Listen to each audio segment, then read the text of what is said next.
Elon Musk became Twitter Incorporated's owner on Thursday, firing top executives and providing little clarity over how he will achieve the lofty ambitions he has outlined for the influential social media platform. "The bird is freed," he tweeted after taking control. The CEO of electric car maker Tesla Incorporated has said he wants to defeat spam bots on Twitter, make the algorithms that determine how content is presented to its users publicly available, and prevent the platform from becoming an echo chamber for hate and division, even as he limits censorship. Yet Musk has not offered details on how he will achieve all this and who will run the company. He has said he plans to cut jobs, leaving Twitter's approximately 7,500 employees fretting about their future. He also said on Thursday he did not buy Twitter to make more money but to try to help humanity, whom I love. Musk terminated Twitter chief executive Parag Agrawal, chief financial officer Ned Segal and legal affairs and policy chief Vijaya Godde, according to people familiar with the matter. He had accused them of misleading him and Twitter investors over the number of fake accounts on the social media platform. Agrawal and Segal were in Twitter's San Francisco headquarters when the deal closed and were escorted out, the sources added. Twitter, Musk and the executives did not immediately respond to requests for comment. Chief tweet: "Before closing the $44 billion acquisition, and never afraid to indulge in theatrics, Musk walked into Twitter's headquarters on Wednesday with a big grin and carrying a porcelain sink, subsequently tweeting 'Let that sink in.'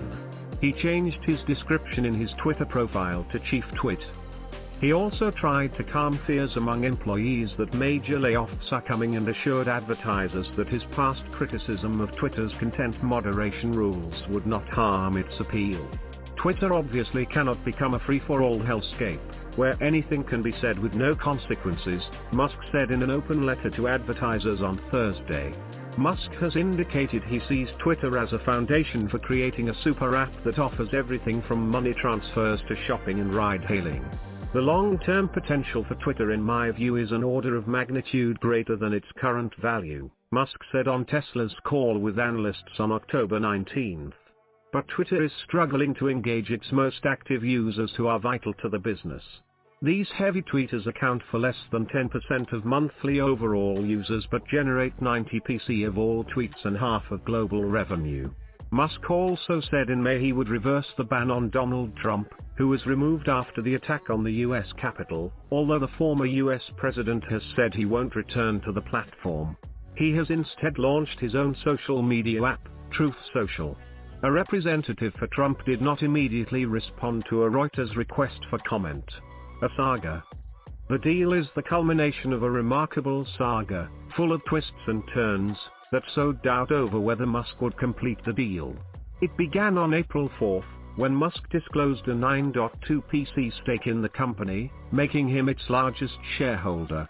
The world's richest person then agreed to join Twitter's board, only to balk at the last minute and offer to buy the company instead for $54.20 per share, an offer that Twitter was unsure whether to interpret as another of Musk's cannabis jokes.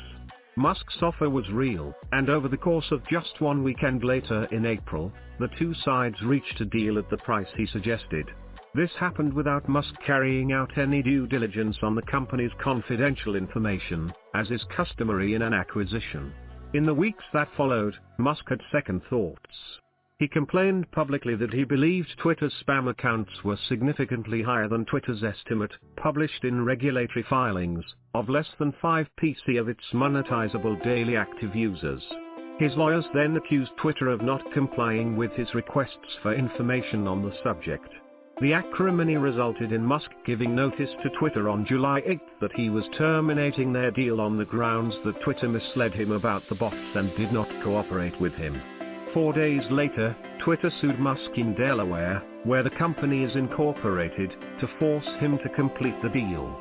By then, shares of social media companies and the broader stock market had plunged on concerns that the Federal Reserve's interest rate hikes, as it seeks to fight inflation, will push the U.S. economy into recession. Twitter accused Musk of buyer's remorse, arguing he wanted to get out of the deal because he thought he overpaid. Most legal analysts said Twitter had the strongest arguments and would likely prevail in court.